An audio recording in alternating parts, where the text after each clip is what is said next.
चल मेरे भाई चल।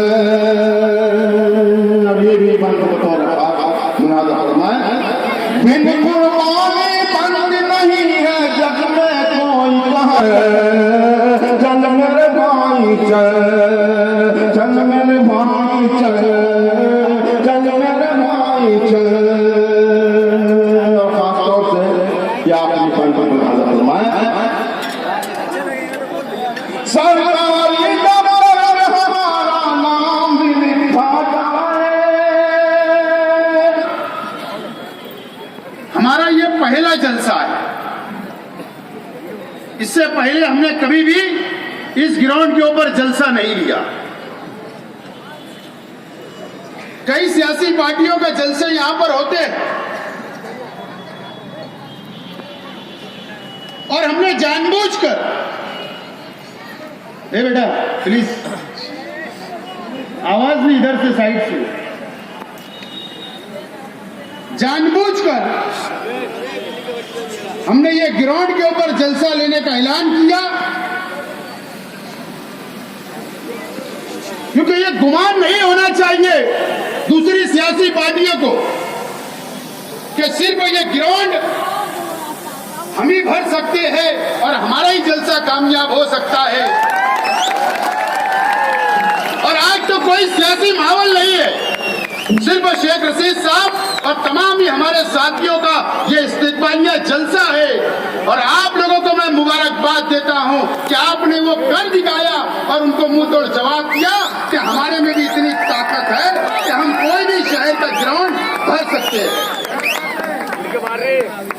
आज मैं बहुत डेवलपमेंट के ऊपर बात नहीं करने वाला, आज मैं बहुत तामीर व तरक्की की बात नहीं करने वाला हूं, आज मैं जवाब देने की कोशिश करने वाला हूं।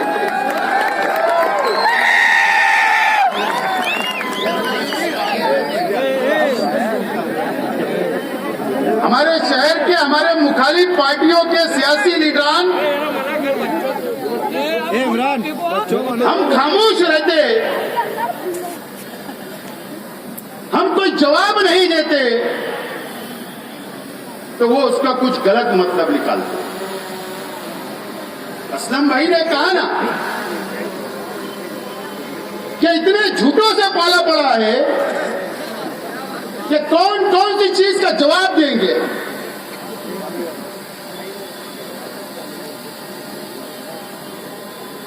शहर के अंदर दो तीन मामला बहुत गर्म है।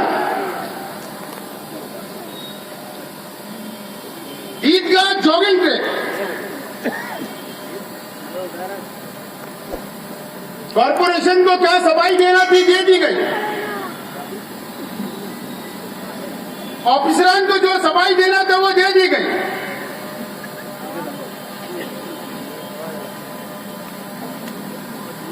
यह हमारा मस्जिद और मीनारों का शहर है।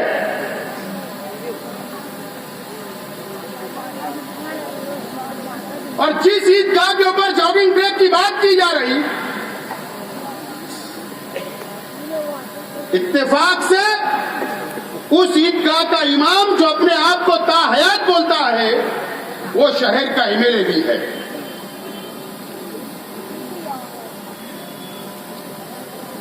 मेरी नजर उस मामले के ऊपर लगी हुई थी। मैं सोच रहा था कि वक्त आएगा तो जवाब भी दिया जाएगा और सवाल भी पूछा जाएगा। मामला 23 जनवरी को संग बुनियाद रखा जाता है जॉगिंग ट्रैक का, सुबह 6 बजे। और 30 तारीख तक शहर का एमएलए खामोश रहता है, खामोश, कुछ नहीं बोलता। मेरे पास सब सबूत लेकर मैं आज आया हूं।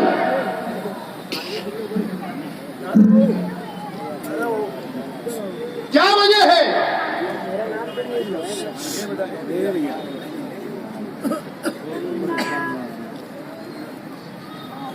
मैं जिम्मेदारी से बोल रहा हूं।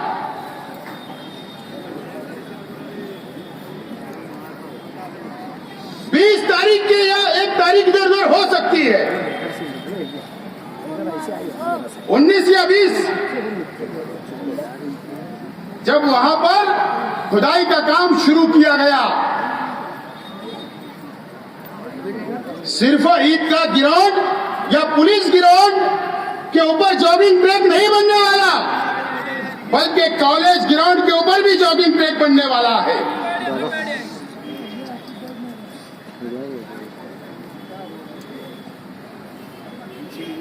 उस इलाके का एक बीजेपी का लीडर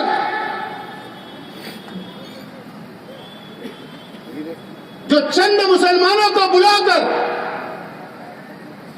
जो कॉलेज उसकी है वो बुलाकर खुफिया मीटिंग उसने की। पुलिस डिपार्टमेंट मेरी बात को नोट करे और तहकीक करे। खुफिया मीटिंग बीजेपी के लोगों के साथ की गई और उसके बाद जो चंद मुसलमानों को बुलाया गया उसमें मेरे पास भी मैसेज आया कि आप आवाज उठाओ, आप आवाज उठाओ। वो मुसलमानों को लड़ाना चाहता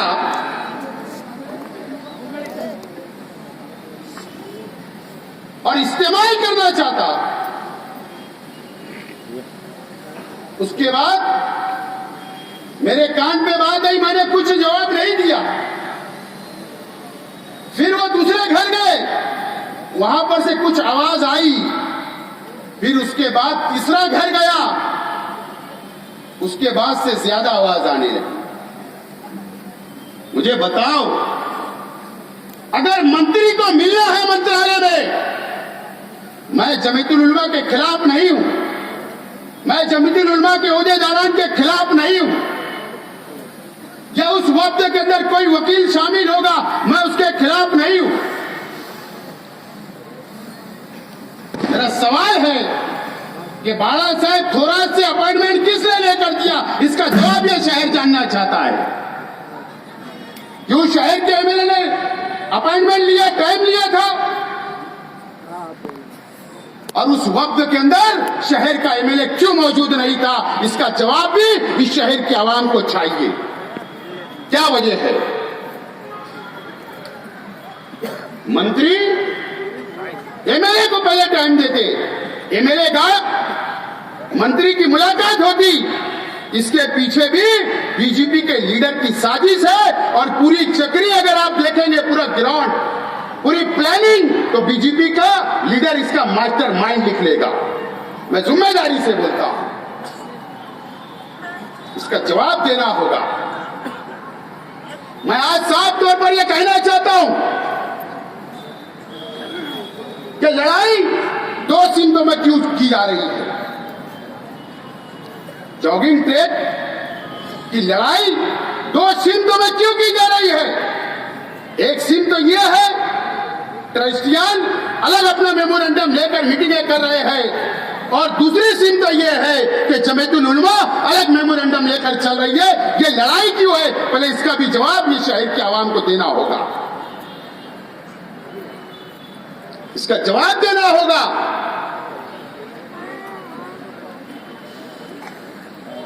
और जब इलेक्शन आएगा तो जब ऐसा इशू गर्म करके, ऐसा मसला गर्म करके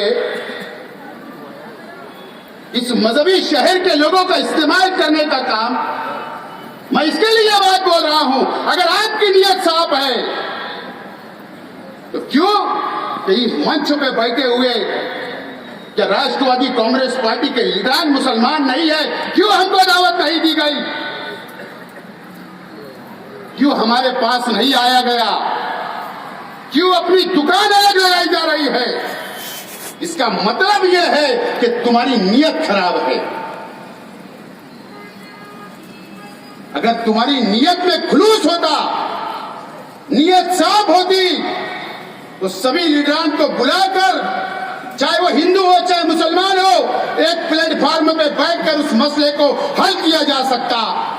लेकिन आपकी नीयत खराब है और आपका मास्टरमाइंड बीजेपी वाले अगर आपको चला रहे हैं, तो फिर जो हो रहा है वो तो होना ही है। हम बिल्कुल साफ तौर पर कहना चाहते कि सबसे पहले टेबल के ऊपर बैठ के बात होना चाहिए, चाहे सरकारी ऑफिसरान हो, चाहे हिंदू भाई इमरान हो, चाहे कोई भी पार्टी के लोग हो, एक आला बैठक होकर वो मसले का हल होना चाहिए। वो सरकारी जमीन 20 गोंटा जमीन ईदगाह की है, 20 गोंटा। जो ईदगाह ट्रस्ट, जो कैंप की, ये कैंप की ईदगाह थी, उसका ट्रस्ट और कैंप के लोग थे, अभी भी कैंप के लोग उसके अंदर शामिल है, वो तो नजर ही नहीं आ रहे। जो फाउंडर ट्रस्ट है, आज तक मुझे नजर नहीं आए, आज तक मेमोरेंडम पे सही नहीं, आज तक वो कोई फोटो में नजर नहीं आए। सिर्फ 20 गोंटा जमीन, और उस वक्त अब्दुल रहमान अंतोले साहब चीफ मिनिस्टर थे। ये करार हुआ, ये एग्रीमेंट हुआ कि ईद के लिए, बकरीद के लिए 26 जनवरी, 15 अगस्त, 1 मई महाराष्ट्र डे और पुलिस के प्रोग्राम जो सरकारी हो गए, उसके लिए पूरी जमीन इस्तेमाल की जाएगी, ऐसा मुश्तरका मेमोरेंडम तैयार किया गया उस वक्त। और 4 दीवारी उस ग्राउंड की नहीं उठना चाहिए, यह भी उसके अंदर दर्ज है। यह असल बात है, कानूनी और सच्चाई। लेकिन मेरा सिर्फ ये बोलना है, सवाल यह है कि इस मेमोरेंडम बाला साहब थोरात को जो दिया गया, उसमें एमएलए क्यों नहीं, इसका अपॉइंटमेंट किसने लिया, कौन से बीजेपी के लीडर ने दिया, इसका जवाब ये शहर के आवाम को आपको देना पड़ेगा एमएलए साहब। ये मेरे पास पेपर कटिंग है। हम भी चाहते, अगर कोई गैर कानूनी काम हो रहा है, सरकार के एग्रीमेंट के खिलाफ हो रहा है, तो हम भी चाहते नहीं होना चाहिए। हमारा बिल्कुल साफ तौर पर यह बोलना है। दोस्तों और साथियों, 12 नवंबर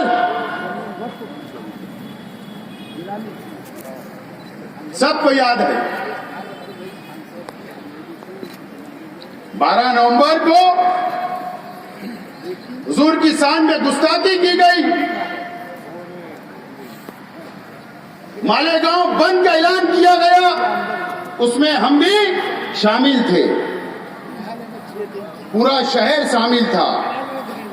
और अल्लाह का बहुत एहसान है कि पुरअमन तरीके से कामयाब हुआ।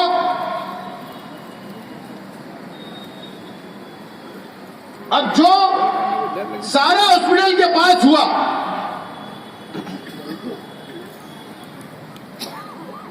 उसके बाद सियासत शुरू हो गई। जो भी पत्थरबाजी हुई, और पहले ही दिन से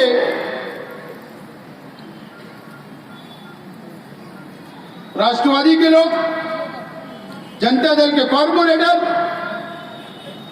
फला राष्ट्रवादी के कॉर्पोरेटर, कुसुम्बा रोड शहीद अब्दुल हमीद के रोड में रहने वालों को बदनाम किया गया कि उधर से लोग आए।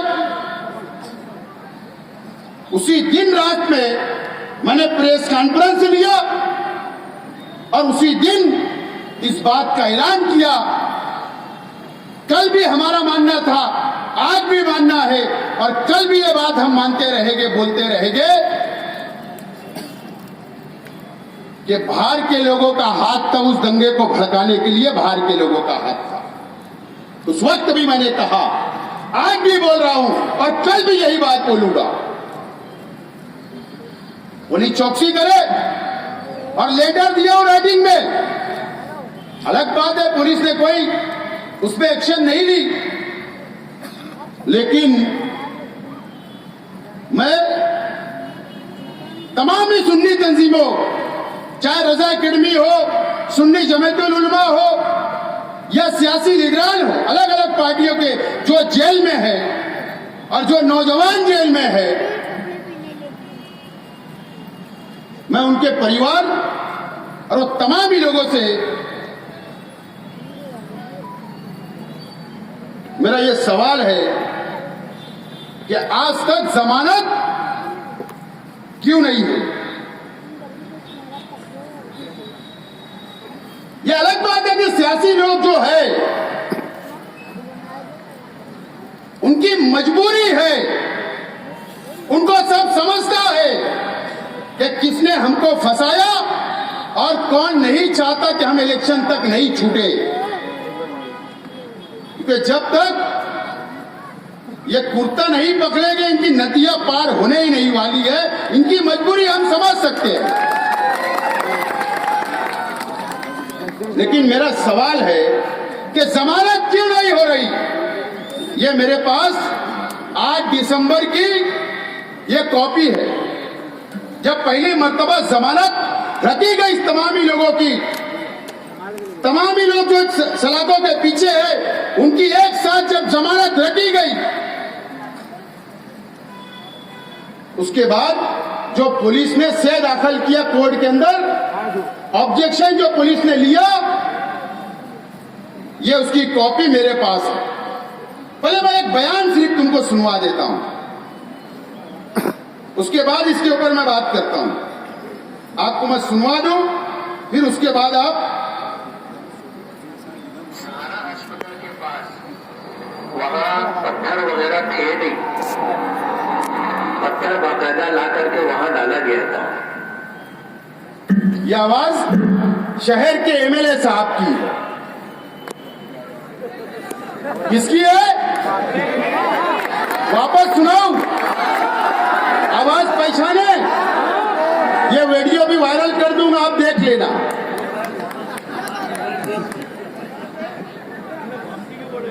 शहर के एमएलए साहब क्या बोल रहे? वहां पत्थर नहीं थे, पत्थर लाए गए और वहां पर प्री प्लानिंग की गई। ये उसके दूसरे दिन ही उन्होंने बयान दिया था, वो मेरे पास मौजूद है। पुलिस ने जो ऑब्जेक्शन लिया कोर्ट में, पुलिस ने क्या बोला अपने ऑब्जेक्शन में, अपने से में जमानत के खिलाफ? उन्होंने ये कहा, ये देखो कैमरामैन, ये जो पीली अंडरलाइन है ना, इसके अंदर साफ तौर पर लिखा है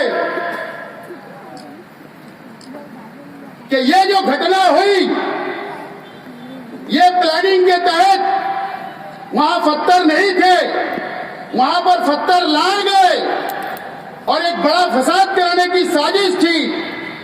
इसके लिए इसकी चौकसी करना बाकी है, कई आरोपी फरार है, इसलिए इनको जमानत नहीं देना, ये पुलिस ने से दाखिल किया।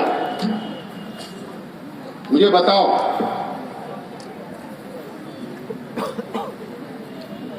पुलिस को ये रास्ता किसने बताया? पुलिस को ये रास्ता शहर के एमएलए ने बताया और शहर के एमएलए की लिखी हुई बात पुलिस ने पकड़ ली और इसको मुद्दा बनाकर आज तक उन लोगों की जमानत नहीं हो रही। ये जिम्मेदार ये शहर का एमएलए है, जो लोग आज जेल के अंदर है, जो जमानत नहीं हो रही, शहर का एमएलए जिम्मेदार है।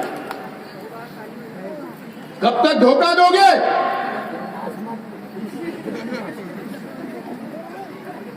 ये शहर के आवाम को समझना है, वो दीनी तंजीम के लोगों को समझना है, वो सियासी पार्टी के लोगों को समझना है कि तुम्हारी जमानत क्यों नहीं हो रही। ये पेपर हमारे पास और ऐसे कई पेपर मेरे पास है, वक्त वक्त के ऊपर आवाम के बीच में हम लाएंगे।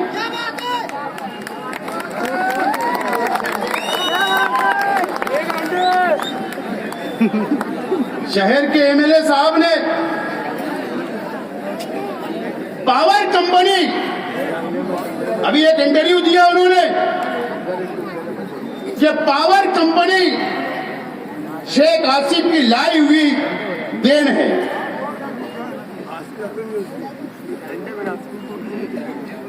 असलम भाई सही बोल रहे हैं कि इतने झूठों से पाला पड़ा कि हम किस किस चीज का उनका जवाब देंगे। मैं बताना चाहता हूं कि 1 मार्च 2020 को पावर कंपनी की शुरुआत मालेगांव शहर के अंदर हुई। 1 मार्च 2020 को, अक्टूबर 19 तक मैं एमएलए था, 20 में मुफ्ती इस्माइल एमएलए थे। तुम क्या 6 महीना, अभी क्या बोलूंगा,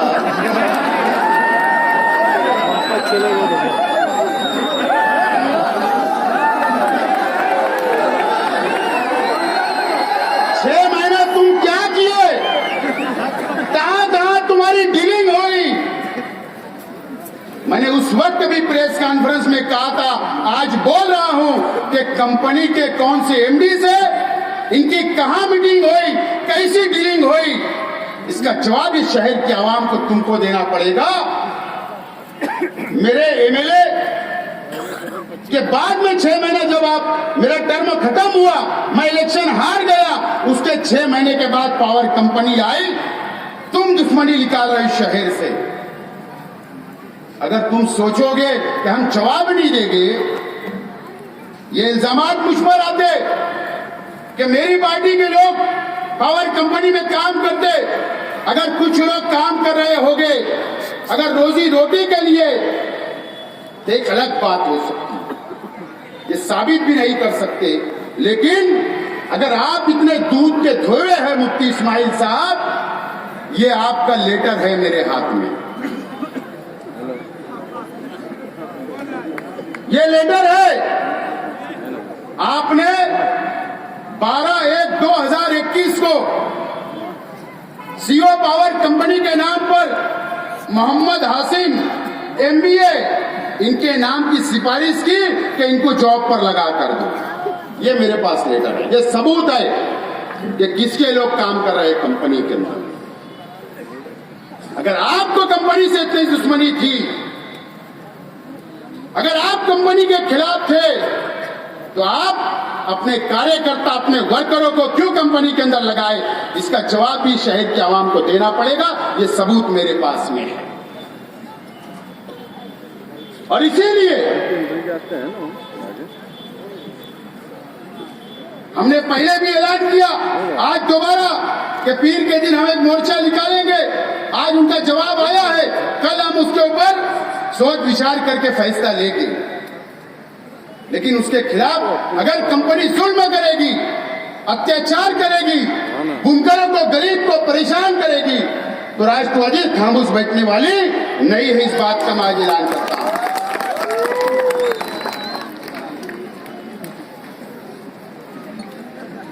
मुफ्ती इस्माइल साहब, आप तो यूट्यूब चैनल वालों को जवाब देने से कतरा रहे हो। ये शहर ये जानना चाहता कि कॉरपोरेशन के इलेक्शन में तुम कौन से सिंबल के ऊपर इलेक्शन लड़ने वाले हैं। ये सिंबल तो हमारा है, तुम कौन से सिंबल पर इलेक्शन लड़ने वाले हो। आपने अपने भाई को तीसरा मास का सदर बना दिया, रजिस्ट्रेशन हो गया, आपके बच्चे को मेंबर बना दिया, जाहिल जुम्मन साहब को मेंबर बना दिया, मालिक बकरा साहब को मेंबर बना दिया, मक्की सेठ को मेंबर बना दिया। मेरी मालूमात के हिसाब से तीसरा मास रजिस्ट्रेशन हो गया।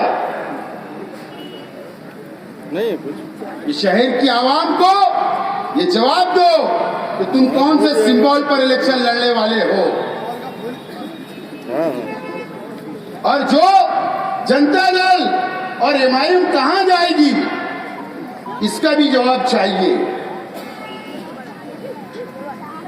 और ये तो इतने लाचार है, जनता दल भी एमआईएम भी इतने लाचार है, इतने लाचार है। मैं तो आज अल्लाह की जान से मुझे उम्मीद है, ये शहर के नौजवान, ये शहर के बुजुर्ग, ये शहर की मां बहनों, इस शहर के आवाम पर इतना भरोसा है। मैं चैलेंज करता हूं आपको, अगर मर्दाना वाला इलेक्शन लड़ना है तो सब अलग अलग हालो आइए। कौन है ये दो हाथ के ये कारपोरेशन के इलेक्शन में कर ले। मर्द वाली बात करो, मर्द वाली।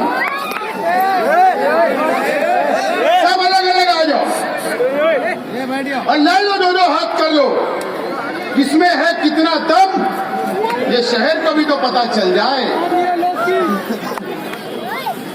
ये लाचार लोग हैं, आज बोल रहा हूं, इनका महागठबंधन हो चुका और कहां पता है,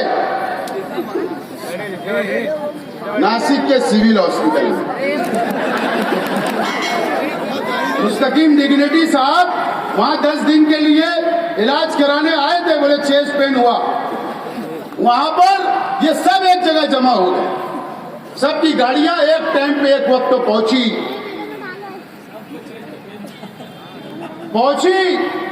और पहुंचने के बाद कहा कि मैं तो आपको बहुत छुड़ाना चाहता हूं, लेकिन शेख आसिफ ने फंसा दिया।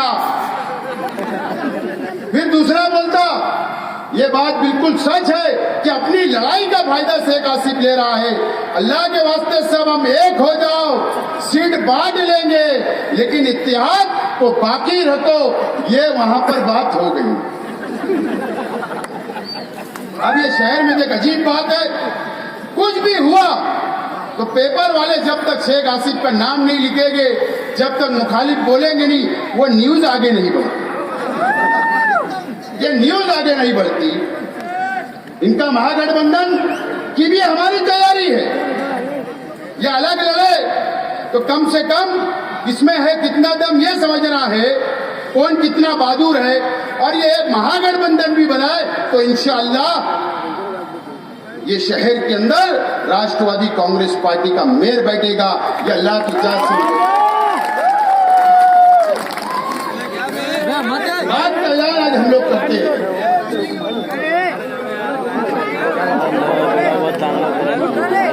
मैं शहर के अंदर मुसलसल 6 महीने से घूम रहा हूँ, हर गली हर मोहल्ले के अंदर जा रहा हूँ, तो मेरी माँ बहनें मुझको बोलती है कि केसरी कार्ड के ऊपर हमको अनाज मिलना चाहिए, केसरी कार्ड के ऊपर अनाज मिलना चाहिए।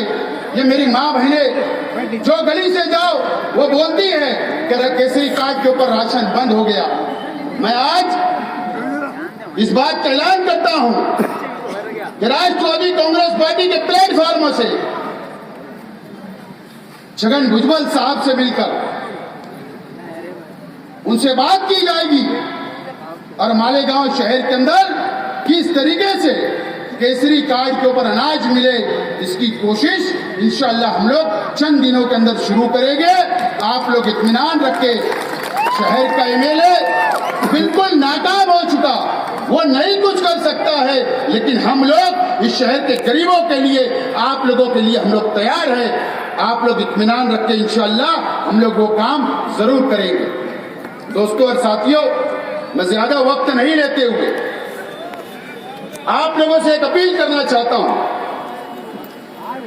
कि राष्ट्रवादी कांग्रेस पार्टी के अंदर मैं और मेरे साथी थे, हमने मेहनत की, जद्दोजहद की, पार्टी को खड़ा करने का काम हम लोग कर रहे थे।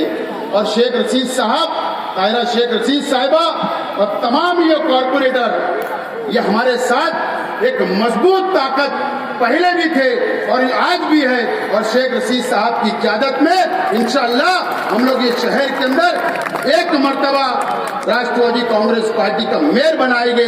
इस बात का वादा आप और हम सबको मिलकर करना है। करोगे?